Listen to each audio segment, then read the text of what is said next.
আমার মনের ভিতরে একটা ইচ্ছা ছিল। কি ইচ্ছা ছিল? এই ইচ্ছাটা আমি ভাবছি যে ভিডিওর মাধ্যমে প্রকাশ করব। কিন্তু কখনোই প্রকাশ করা হয় না। কখনোই কাউকে বলা হয় না। মনের ভিতরে একটা ইচ্ছা ছিল। এমন একটা ইচ্ছা একটা মনের ভিতরে বাস্তবায়ন করে রাখছিলাম। নিজের ভিতরে লুকিয়ে রাখছি। এখন পর্যন্ত লুকিয়ে রাখছি।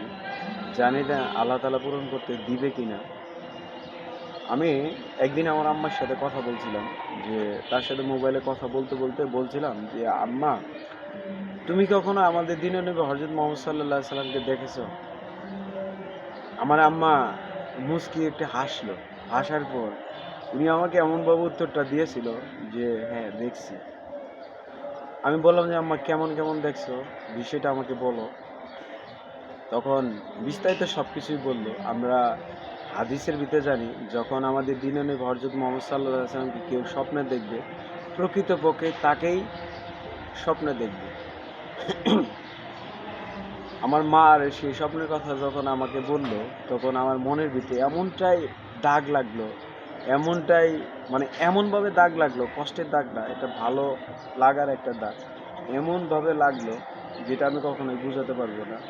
আমার মায়ের এই স্বপ্নের প্রেক্ষিতে আমি একটা স্বপ্ন দেখি, সবসময় একটাই স্বপ্ন দেখি।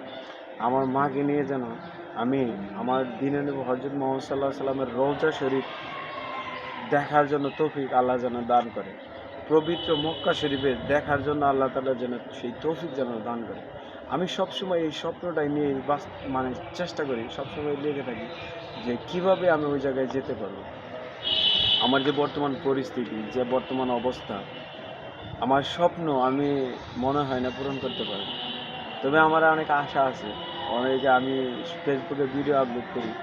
ফেসবুকে কাজ করি। এখানে ফেসবুকে কিন্তু আমার নিজের রুজি রোজগার করার জন্য কিন্তু আমি ফেসবুকে ভিডিও আপলোড করি না।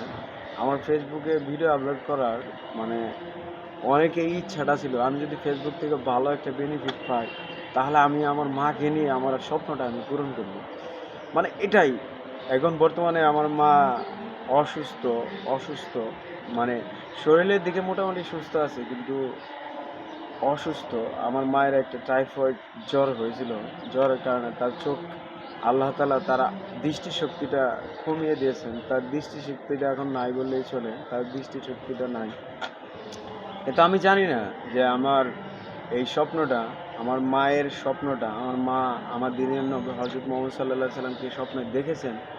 এই স্বপ্নটা উনার কাছে যেয়ে, উনার রওজা শরীফের কাছে গিয়ে যে আমার মা তার আবেগটা যে প্রকাশ করবে, এই বিষয়টা আমি কল্পনা করতে পারি না। যেন আমি উনাকে নিয়ে যেন আমি মানে আমার মাকে নিয়ে যেন আমি আমাদের দিনের নবী হযরত মুহাম্মদ সাল্লাল্লাহু আলাইহি সাল্লামের রওজা শরীফের পাশে গিয়ে দাঁড়াতে পারি।